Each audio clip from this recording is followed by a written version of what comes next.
அனைவருக்கும் வணக்கம். அனைவரும் கேபி அஸ்ட்ராலஜி கோவை சிவத்தங்கம் என்ற யூடியூப் சேனலை சப்ஸ்கிரைப் பண்ணுங்க, லைக் பண்ணுங்க, கமெண்ட் பண்ணுங்க. இப்போ ஒரு ஜாதகத்துல பாத்தீங்கன்னா லக்னம் பாவம் நல்லா இருக்கணுங்க. லக்னம் பாவம் நல்லா இருக்கணும். அதே மாதிரி 5ஆம் வீடு 9ஆம் வீடு நல்லா இருக்கணும். இப்போ லக்னம் பாவமும் கெட்டு 5ஆம் வீடும் கெட்டு 9ஆம் வீடும் கெட்டு இருந்தா அவங்க வாழ்க்கையில ரொம்ப போராடக்கூடிய தன்மையை காமிக்குங்க.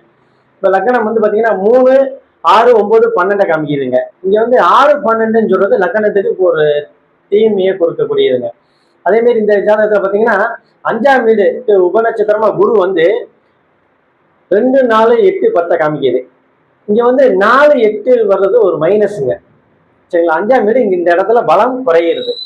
அது 9ஆம் வீடு பாத்தீங்கன்னா 9ஆம் வீட்டுக்கும் 3ஆம் வீட்டுக்கும் 9ஆம் வீட்டுக்கு சனி பகவான் உபநட்சத்திரமா 4, 8, 10, 12 காமிக்குதுங்க. அப்படின்னு சொல்லும்போது இங்க 9ஆம் வீடும் கெட்டு கிடக்கு. அப்ப லக்னம் வீடும் மைனஸா இருக்கு, 5ஆம் வீடும் மைனஸா இருக்கு, 9ஆம் வீடும் மைனஸா இருக்கு. இப்படி இருக்கிற ஜாதகர்களுக்கு பாத்தீங்கன்னா எது செஞ்சாலும் அவங்க ரொம்ப போராடக்கூடிய தன்மைகள் கொடுக்குங்க. இது பாத்தீங்கன்னா 5, 5, 9 இதா இருந்தா அவங்க முன்னோர்கள் குலதெய்வ வழிபாடுல முன்னோர்களோட வழிபாட்டுல ஒரு குறைகள் வைக்கக்கூடிய தன்மையை காமிக்குங்க.